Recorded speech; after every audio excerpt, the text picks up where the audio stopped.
வணக்கம் மக்களே, நான் உங்கள் சிறுகதை ஸ்னேகா. இன்னைக்கு நம்ம இந்த கதையில் என்ன பார்க்க போகிறோம்னா, உண்மையான நட்பு எப்படி இருக்கும் அப்படிங்கிறத பற்றி தான் இந்த கதையில் பார்க்க போகிறோம். ஒரு நாட்டின் அரசரிடம் பெரிய யானை ஒன்று இருந்தது. அது எப்போ பார்த்தாலும் சேட்டை பண்ணி கொண்டே இருக்குமா. ஒரு நாள் சேவகர்கள் அந்த யானைக்கு சாப்பாடு கொடுக்கும்போது அந்த யானை அதை சாப்பிடாம அழுதுகிட்டே இருந்துச்சான். இந்த யானைக்கு என்னதான் ஆச்சு, இன்றைக்கு குளிக்கவும் இல்லை, சாப்பிடவும் இல்லை, அழுதுகிட்டே இருக்குது என்று சேவகர்கள் தங்களுக்குள்ளேயே பேசிக்கொண்டு இருந்தார்கள். அரசரிடம் சென்று, அரசே, யானை இன்று குளிக்கவும் இல்லை, சாப்பிடவும் இல்லை, எப்போ பார்த்தாலும் அழுது கொண்டே இருக்கிறது.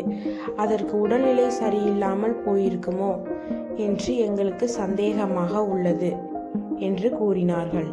உடனே அரசர் அமைச்சரிடம் என்ன பிரச்சனை என்று சென்று பார்க்க கட்டளையிட்டார்.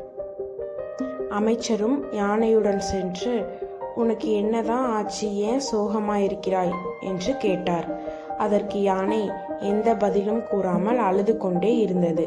அப்போது அமைச்சர் சேவகர்களிடம், இந்த யானையின் தினசரி வாழ்க்கை முறையில் ஏதாவது மாற்றம் ஏற்பட்டுள்ளதா என்று கேட்டார். அதற்கு சேவகர்கள், அப்படியெல்லாம் இல்லை, ஆனால் கொஞ்சம் நாட்களுக்கு முன்பு நாய்க்குட்டி ஒன்று இந்த யானையிடம் மிகவும் நட்பாக பழகியது. அதை இந்த ஊரில் உள்ள ஒருவர் பார்த்து கொண்டு அந்த நாய்க்குட்டியை விலைக்கு கேட்டார். நாங்களும் அவரிடம் அந்த நாய்க்குட்டியை விற்றுவிட்டோம் என்று கூறினார்கள். அமைச்சர் தான் கேட்டவை அனைத்தும் அரசிடம் சென்று கூறினார்.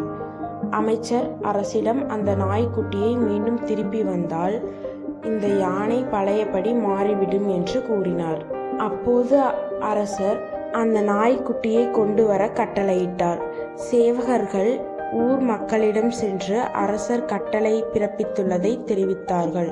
யார் அந்த நாய்க்குட்டியை கொன்று சென்றார்களோ அவர்கள் இன்றைக்கு அந்த நாய்க்குட்டியை மீண்டும் அரசிடம் கொண்டு ஒப்படைக்க வேண்டும், இல்லை என்றால் கடும் நடவடிக்கை எடுக்கப்படும் என்று சொன்னார்கள்.